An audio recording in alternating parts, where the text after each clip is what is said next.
Today we have an exciting new product from Sony. It's a lens with a slightly unusual zoom range. It's called the Sony FE 24-50 f2.8.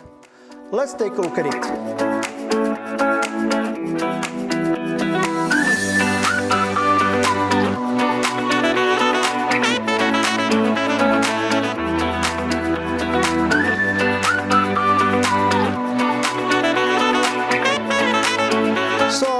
Here it is, the 24-50 f2.8 lens.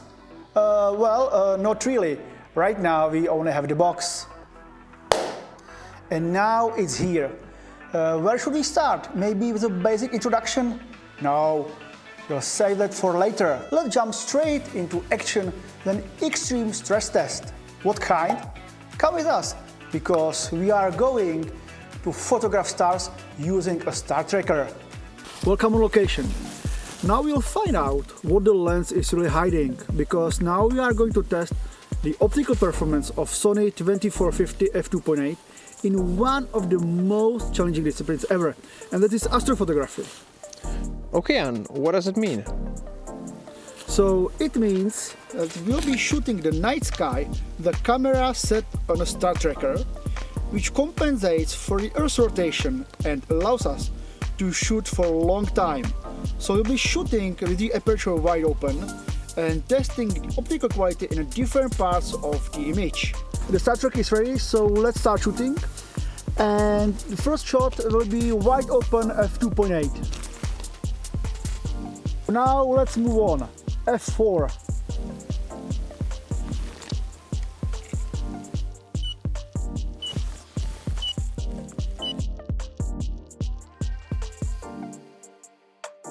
Finally, we are done here, so let's go back to the studio.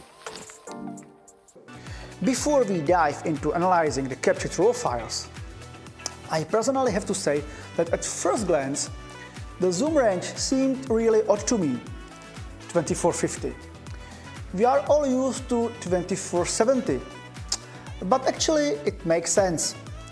Compared to fixed focal lens, we have three lenses in one, 24, 35 and 50, plus excellent speed at f2.8 throughout the range. The Sony G lens series promises very decent image quality. Of course, not as good as the G Master series, and also a very reasonable price. By the way, would you like to compare this lens with another one? Are you interested in whether an upgrade would be worth it? If so, let us know in the comments which lenses you want to compare this Sony lens with, and we'll try to do a comparison test as soon as possible. But let's analyze the taken photos to see if we should even continue with the lens review. Testing lenses for star photography will definitely tell us the most about the quality of the lens. We have three sets of photos for you, at focal length of 24mm, 35mm and 50mm. For each focal length, we shot at f2.8, f4 and f5.6. You can find all the raw files at the link below the video. You can download them yourself and evaluate them. To have reference photos for comparison, we shot the same composition with the Zeiss Loxia 25mm f2.4 lens. It's the last set of photos, again at apertures of 2.8, 4 and 5.6. And we use the Sony Alpha A1 camera. What pleasantly surprised us? The overall rendering of the lens, especially in the center of the lens. For a price of around 1,300 euros or dollars, we get a zoom lens that can render stars quite well. Distortion in the corners is definitely acceptable, and chroma is at more than decent level. The stars in some parts of the photo bleed a bit, but it's completely acceptable. What surprised us unpleasantly? Extreme to heavy vignetting in the corners at wide open aperture at 24mm focal length. The corners are almost black, which is a real bummer. Take a look for yourself. I haven't seen this in a lens for a long time. a lens profile isn't available in Photoshop yet, we assume that its application will lead to significant improvement. Another issue is the noticeable blur distortion at the 24mm focal length. It persists to some extent even at the 50mm focal length up to aperture f5.6. Turning on correction in the camera and then applying the lens profile can deal with this issue. Nevertheless, I would expect such blur distortion in significantly wider focal lengths. Anyway, the 24mm focal length and wide open aperture are among the lens's biggest weaknesses, and we highly recommend avoiding this combination. Apertures f4 and f5.6 at the 24mm focal length should be acceptable after applying the lens profile correction. Almost every landscape photographer loves Starburst in light sources. So how does Sony fare in the Starburst discipline compared to the Loxia? At wide open aperture f2.8, it doesn't matter which focal length we use with Sony. The lens can't render Starburst from 24 to 50mm. The Loxia 25, in the same price category, handles this discipline with ease. At aperture f4, the Starburst with Loxia improved to an excellent level. With Sony, a faint hint of a Starburst begins to appear, but it takes some imagination. At f5.6, with Sony, instead of a shapeless blob, a hint of a Starburst finally emerges. How to evaluate the result? The star test is the most demanding situation the lens encounters. Even though the previous words may seem harshly critical, it's not entirely the case. Almost nobody would buy the Sony 24-50 for astrophotography. Those who already have a star tracker usually opt for prime lenses, and those who don't have it prefer significantly wider focal lengths. Nevertheless, the lens still offers a very decent price-performance ratio despite the described flaws. However, if you plan to shoot at wide focal lengths with a wide open aperture for shallow depth of field, we recommend avoiding 24mm and zooming in a bit to 25 or 26mm. If you are okay with aperture f4 and higher, then you can use the widest focal length of 24mm. And enough talk, let's get back to the field, this time for daytime shooting at higher apertures.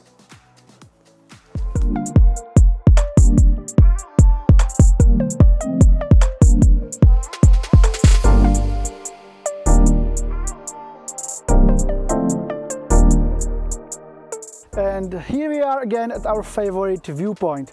We really put the lens to the test during the night shooting, but now we'll be a bit more gentle.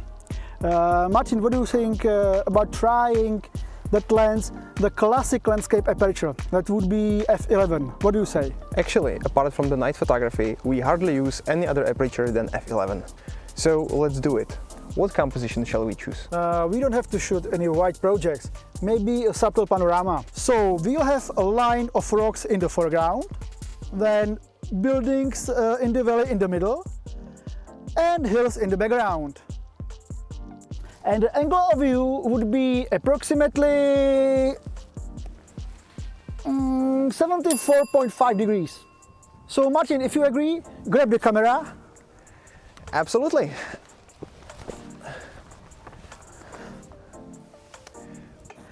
And please take some source data at aperture f11 at focal length of 24, 35 and 50mm. Okay, let's do it. We'll have to adjust the composition slightly for each chosen focal length. Would you like to join in? Come a bit closer. Okay, let's start with 24mm, aperture f11.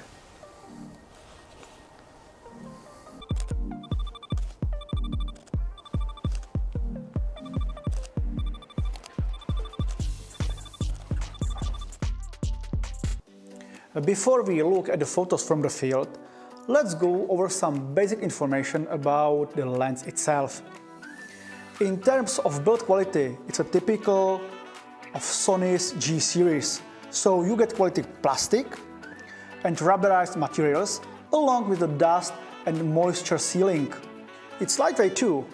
At 440 grams, you will not even notice it in your camera bag. The front element diameter is 67mm, so you will not spend too much money on screw-on filters, unlike, for example, 82mm filters.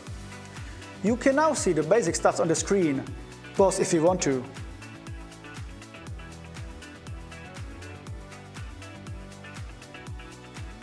The focus ring works flawlessly and smoothly, making the lens suitable both for photographers and videographers.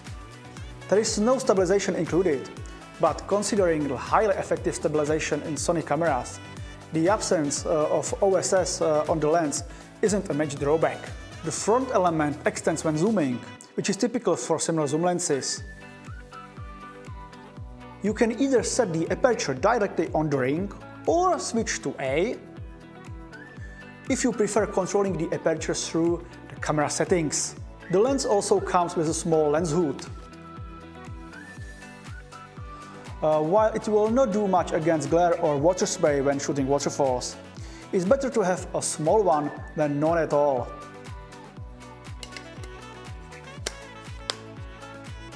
And what about the photos from the field at Aperture f11? As you can see for yourself, the quality at f11 is very good. There's no visible flaws, blurriness or distortion. So what's our overall assessment of the lens?